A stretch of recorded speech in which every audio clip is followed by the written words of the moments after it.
No, I didn't do okay. I was not okay. There was not a single part of me that was okay during that process.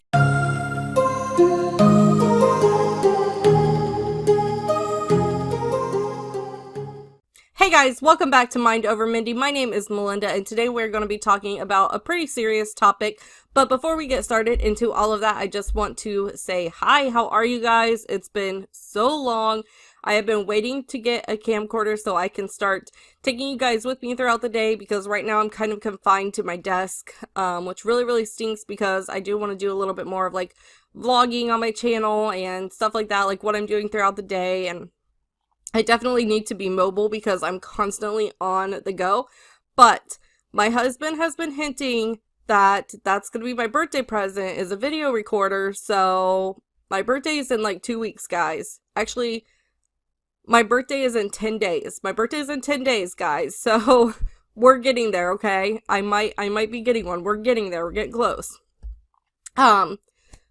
So yeah, it's been a while, but I have a list of topics and just different things that I want to talk about and make videos about with you guys. So I really want to see this channel kind of flourish and bloom, and I want to share, you know, whatever mental health knowledge or just lifestyle knowledge I can with all of you guys. And yeah, I just want to be pretty transparent when it comes to stuff like that. I usually get told that I am pretty transparent because I'm pretty open about some of the issues that I've dealt with, and I don't know, it's just my personality. I tend to keep it that way too. So yeah, anyways, let's get started on this video. This video is about Effexor. Actually, before we get started, I need to say I am not a doctor. I cannot diagnose you with anything. What works for me probably may not work for you. If it does, great. But I cannot condone the use of drugs or selling drugs or buying drugs.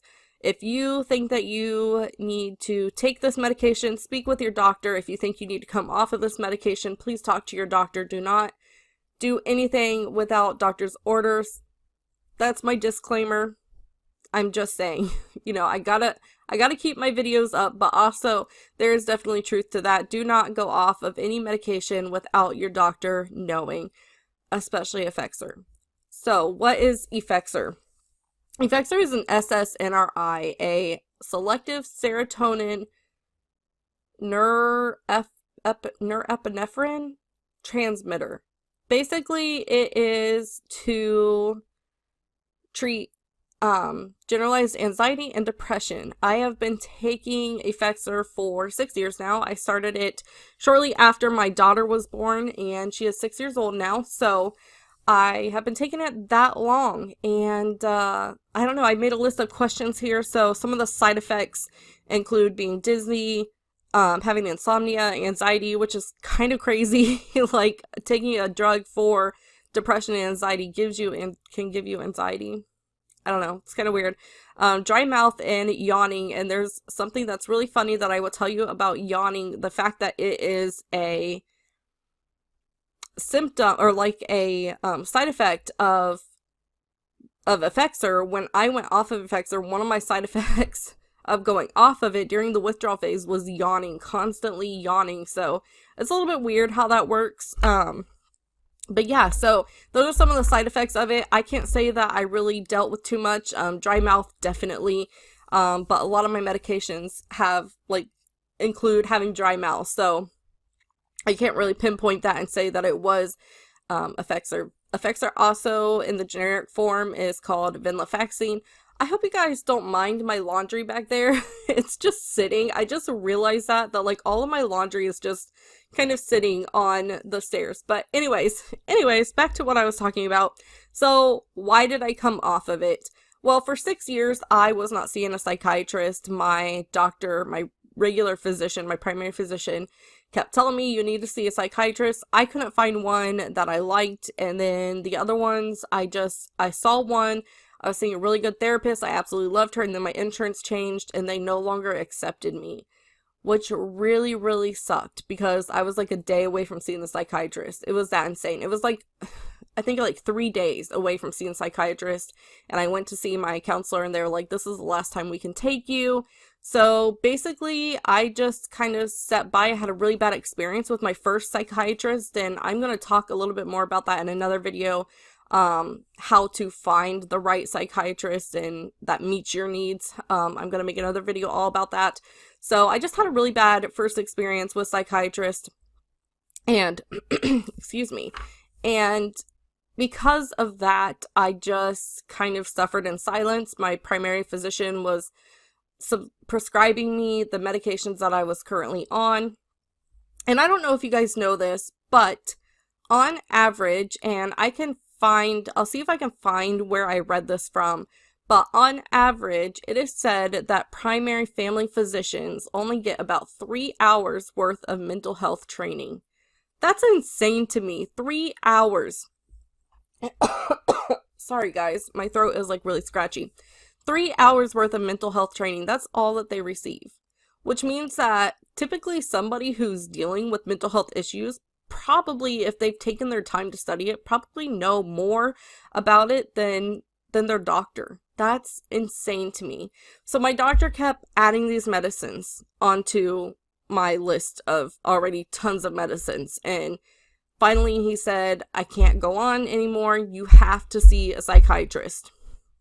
Well, things happened in the universe and shifted, and God had this really weird way of like shining a light on such a bad experience, I guess. What happened is my husband had missed an appointment for our regular family physician who I'd been going to since I was like 12. And so I had a really good relationship, rapport with him. And because he missed that, and we had missed a few other appointments, it wasn't just my husband, by the way, I had missed a couple appointments too, the office wouldn't take us anymore. Rightfully so. After you miss so many appointments, obviously they're not gonna take you. Totally understandable. But I was devastated. I was like, what are we gonna do? Like, this is my doctor. I love my doctor. I'm comfortable with my doctor. He's been the one prescribing me my medications. What's going on? So we ended up finding a new family doctor who I love probably more than my last doctor. He's just been fantastic. And the first time I met with him, he said, we are getting a psychiatrist. She's getting ready to start in probably about 3 months. She's going to be starting. And I said, really? And he's like, yeah, she's brand new.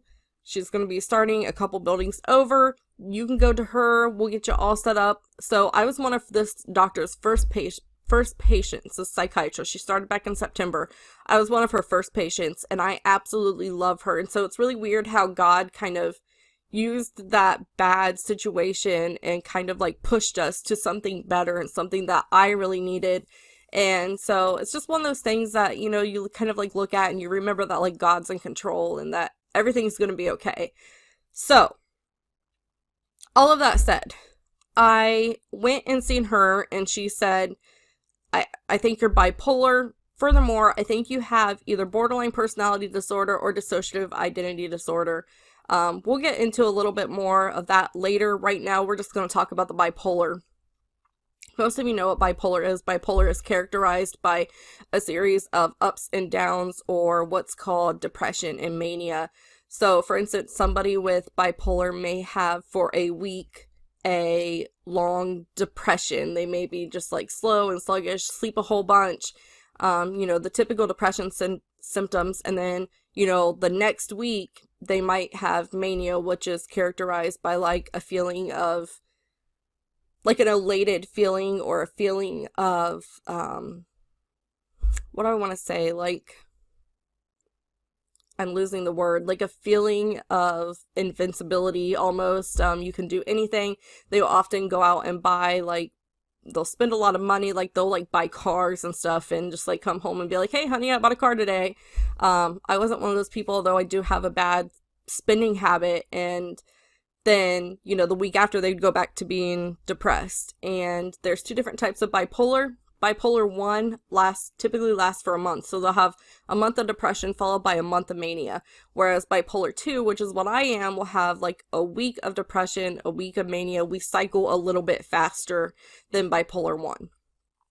So that being said, I was diagnosed with being bipolar. She said, Belinda, I think this venlafaxine, this Effexor, is causing you to have manic episodes.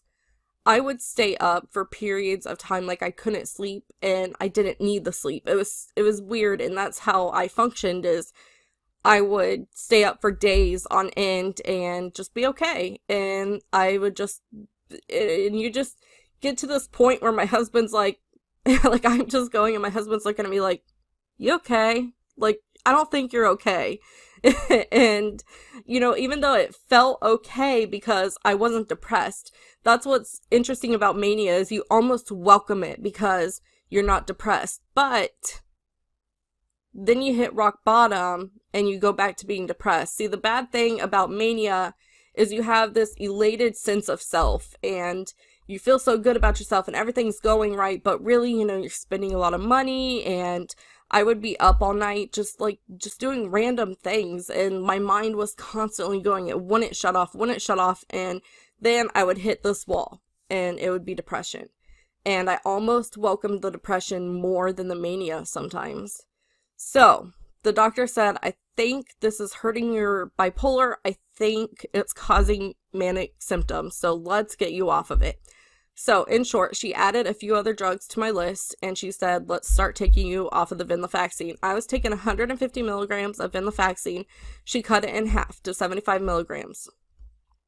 For about a week, I kind of felt it a little bit. I had a little bit of brain zaps, which if you don't know what a brain zap is, you're lucky. But a brain zap is basically, it is literally serotonin leaving like parts of your brain. I don't know exactly how to explain it, but it's the literal feeling of serotonin leaving, or like those neurotransmitters just like changing in your head, and you feel it like if you move your eyes really fast, you'll feel just like a brain zap. It's almost like a little electric shock in your head. And those of you who have had it, you totally understand. Those of you who have it, it's really hard to explain other than that it's a brain zap, is what I call it, a brain zap. And I also had eye wobbles. So basically, if I tried to like look at something for a long amount of time, my eyes wouldn't focus and they would kind of like wobble back and forth, almost like I was drunk. And it was really uncomfortable, but that was basically it. I was on 75 milligrams. I was fine. So I ran out of that for a month, and I messaged my doctor. I said, hey, I'm out of 75 milligram. What do you want me to do now? She said, just go off of it. Okay, so that's what I did. I just went off of it. Here's what went wrong. I was weaned way too fast off of that medication, because you are supposed to wean down. People wean down over months. And I went from just a half to nothing. And I mean, people go down to like 25 milligrams, and I was 75 milligrams and I was done. And this was something that was meant to last over a course of several months. So I didn't realize that at the time, though. I didn't know. So I went off of venlafaxine, Effexor. For the first day, I was fine. Day 2, I got some more brain zaps. I got a little bit of the eye wobbles. That was it. I was nauseated. I had a lot of nausea throughout all of this. I would say probably also what happened day 2. I remember it was the day before New Year's Eve, or not New Year's Eve, it was the day before Christmas Eve, and I had taken my kids to Walmart because we had to grab like 1 or 2 more gifts.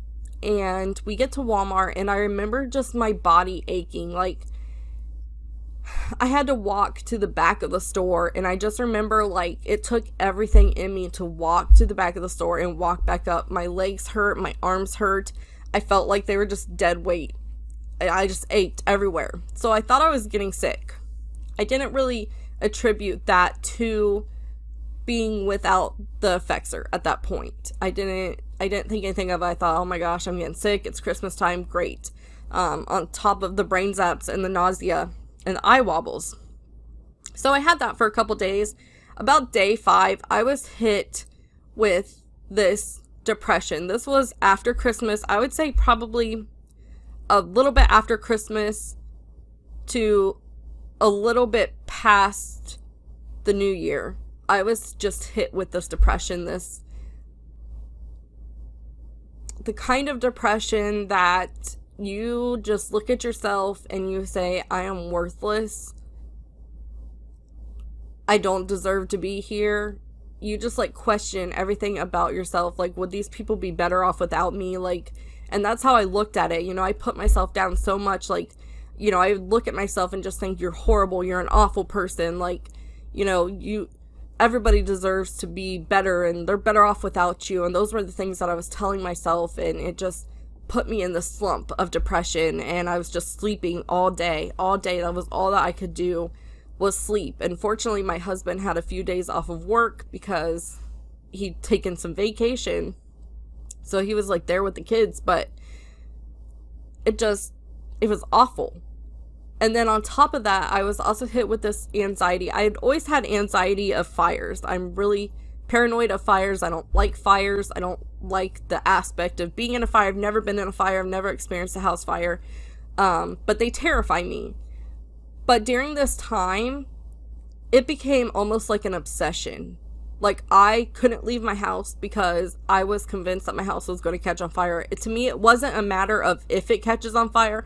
It was a matter of when it catches on fire. I knew it. I knew my house was going to catch on fire, and that was going to be that. Like, it was going to happen in my head. That's how I felt. And so I went nuts just preparing for a fire. Like, it was insane. And my husband was like, you've got to settle down. I had everybody sleeping down in the living room because I was just so paranoid. And of course, I'm trying to play it off, you know, so the kids aren't picking up on that anxiety. But of course, they're going to pick up on that anxiety. You know, it's what kids do. Like, they can sense way more than we think that they can. And, you know, my daughter was kind of like, hey, Mom, if there's a fire, then, you know, what if this happens? And I'm just like, oh, there's not going to be a fire. But then, like, literally, I'm like, well, I can't say that there's not going to be a fire. Maybe I should teach her how to climb out a window. So I did. It became obsessive, and it became nonstop. I called the doctor at this point, and I said, she had just gotten back in the office, and I said, I don't know if this is the medicine, but I think it's the medicine. What should I do? At this point, I was suicidal. I was having suicidal feelings. I was having thoughts of self-harming myself, which fortunately I didn't. And I knew that I needed to go inpatient. Just where I was in my life, what was going on, I knew that I needed to go inpatient. And my husband said, I think we need to take you. You need to go now. If you have to go in through the ER, you have to go in through the ER. But I kept convincing myself and talking myself out of it because I didn't want that. I didn't want that on my record. I'm going to be 30 in 10 days. You know, like, I'm going to be 30. I should be over this by now. That was how my thought process worked. Like, this depression was something that you got in your early 20s or your mid 20s. You dealt with all of that. It's when you're 30, you grow up and you're past all that, right? Wrong. But that's what I wanted. I just wanted to be over it. I didn't want to go inpatient. I really should have. Looking back, I really should have. I should have gone inpatient because what I went through the next following days after that was just complete hell. It was hell. And I was really emotional on top of that. Like, all anybody had to do was look at me wrong and I would start crying. I couldn't function. I really couldn't function. I stopped taking a shower. I stopped brushing my teeth. I wasn't changing my clothes. I was just sitting around eating, which caused me to gain more weight. And I can't explain to you what that kind of depression looks like, but I can tell you that it feels like something big and dark and heavy is just sitting on you. Literally, almost, because like your whole body feels like it, but physically, or not physically, but well, physically and emotionally, you just feel like something big and dark is just over you. I had constant nightmares and very vivid dreams that would wake me up. I would fall asleep, and an hour later I would be woken up by a really weird dream. And I would have panic attacks. I would wake up like in the middle of a panic attack. My heart would be beating so fast and I couldn't breathe, and I'd be trying to like yell for my husband and I couldn't get it out, and It was absolutely miserable. It was insane. And it was just constant. Every time I fell asleep, I would have a weird dream, and then I'd wake up an hour later, and nights felt so long and so just impossible because it was dark outside. It was dark in the house. Everybody was asleep. It was quiet.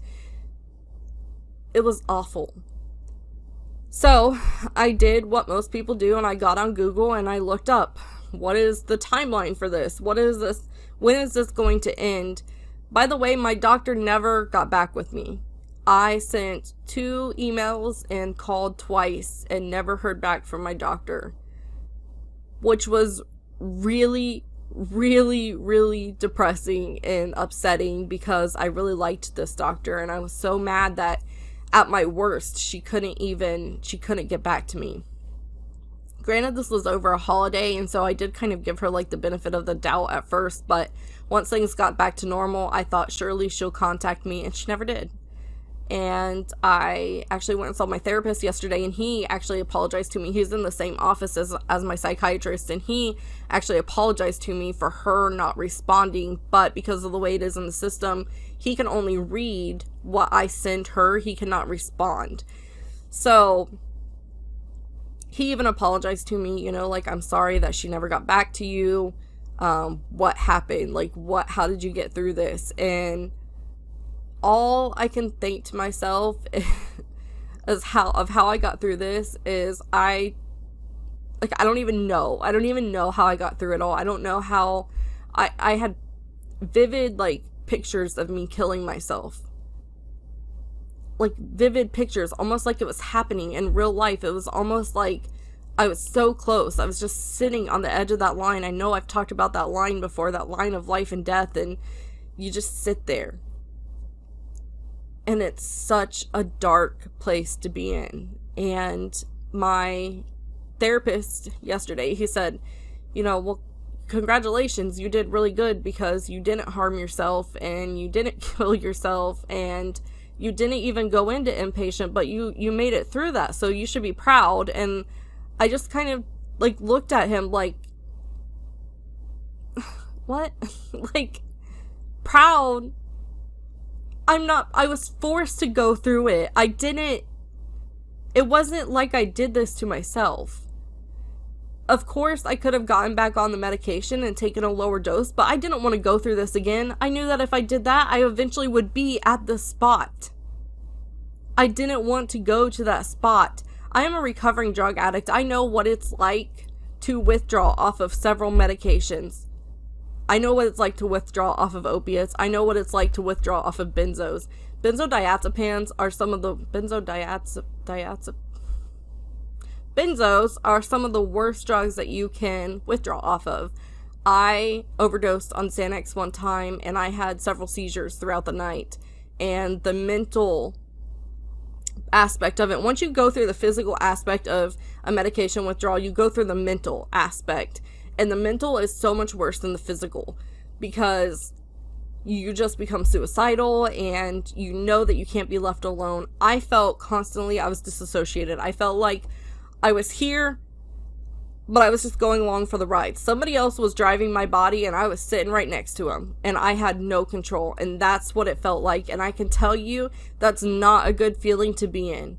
When you feel like you have no control over you or your body or what you do, it leaves you in a very, very scary, vulnerable place. And that's how I felt. And so for him to thank me, I almost felt insulted by it. Thought, you know, or not thank me, but the fact that he said, like, oh, you did good. You know, I just felt so insulted. I thought, no, I didn't. I did not do good. You did not see the mess of a person that I was. This drug, coming off of it, was absolutely miserable. I found timelines of people who were dealing with it. They had been people who, it's almost like people who had their dose cut over a period of time. It's almost like they were suffering continually over a period of time where my dose was cut off. I had this really bad, probably worse than withdrawing from Xanax, which, by the way, can kill you. This was worse than that. I had been on this for 6 years. 6 years. My brain didn't know what to do. I didn't know what to do. And no, I didn't do okay.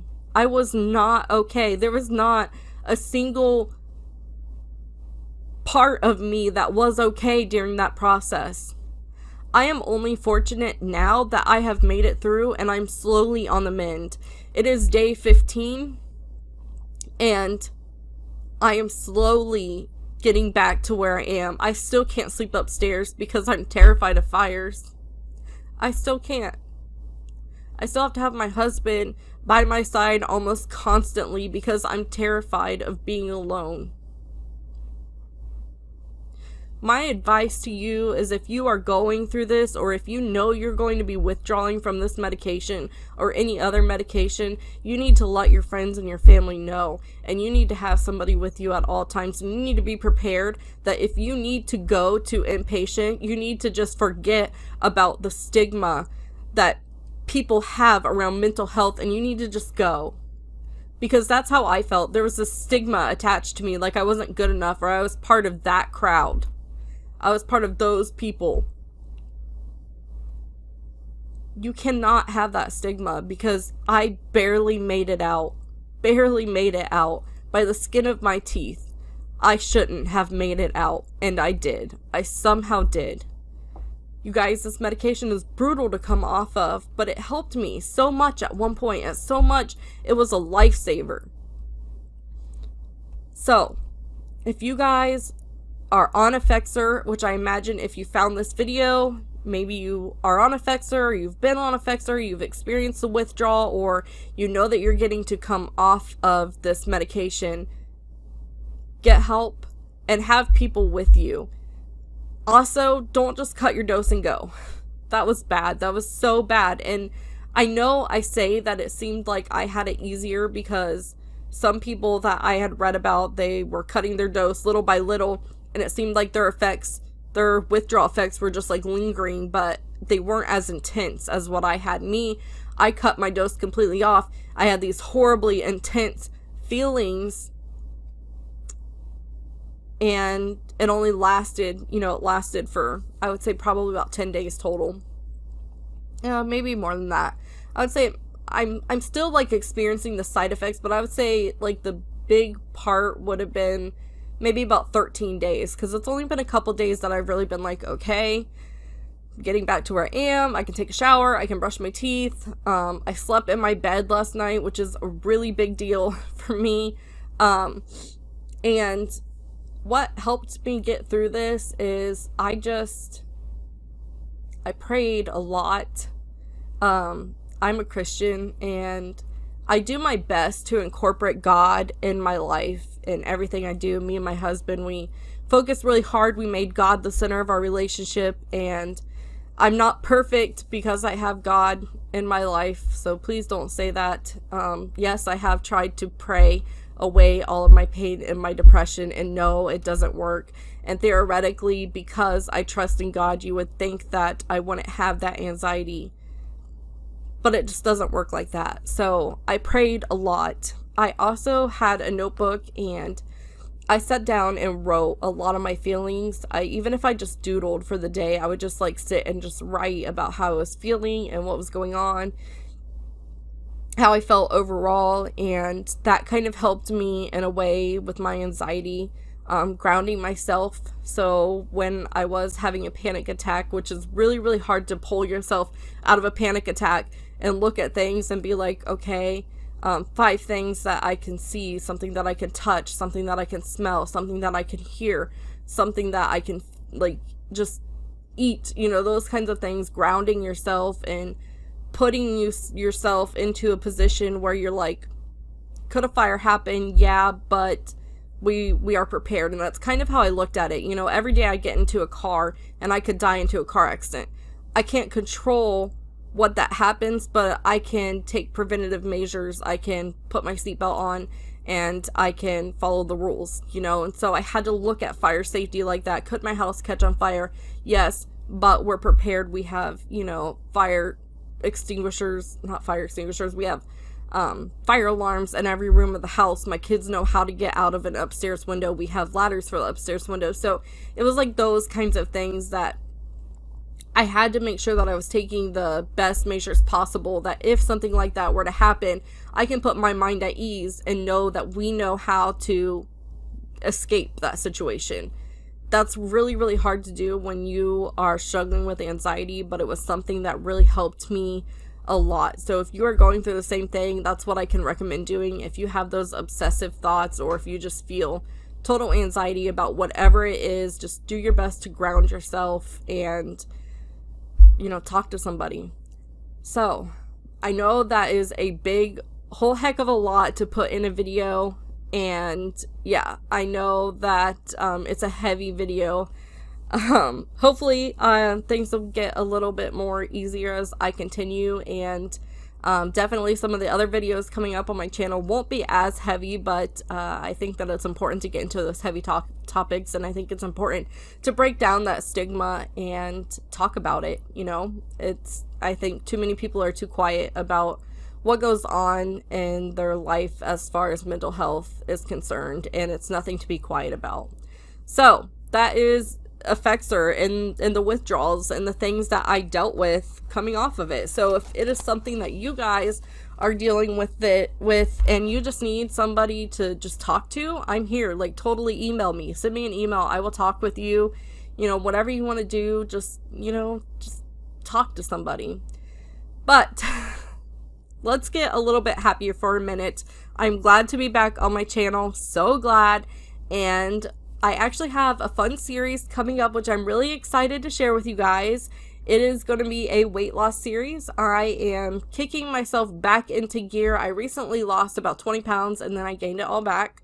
But now that I'm trying to steady my emotions out and my mental health out a little bit, I feel like I'm finally at the point where I can start looking at my physical health. Because I feel like I'm doing more than just for the longest time, it felt like all I could do was to breathe, and I didn't have time to think about my physical health. But now I feel like I'm at that point where I can, and so I'm getting ready to start a weight loss journey with you guys. I'm really excited. I'm going to be doing just different meal plans, exercise plans. I'm going to be sharing recipes with you guys. I'm going to be telling you what I'm doing to lose weight, and we'll do it together. And yeah, I'm really excited for it. So make sure that you stay tuned to my channel, because I've got a lot of fun things coming up for you guys, and I can't wait. But I hope you guys all enjoyed this video. If you have questions, just be sure to post them down below and I will get to you as soon as possible. Don't forget to follow me on Twitter and we can talk over there as well. Subscribe to my channel, share with anybody else who may be going through something like this, and you guys, please do not forget to get help if you need it. I will post the suicidal hotline for all countries at the end of this video, so if you guys are feeling suicidal or if you just need somebody to talk to, those will be there for you as well. But with all of that being said, I hope you guys had a good video watching time. I hope you guys enjoyed this video, and I will talk to you guys all later. Bye!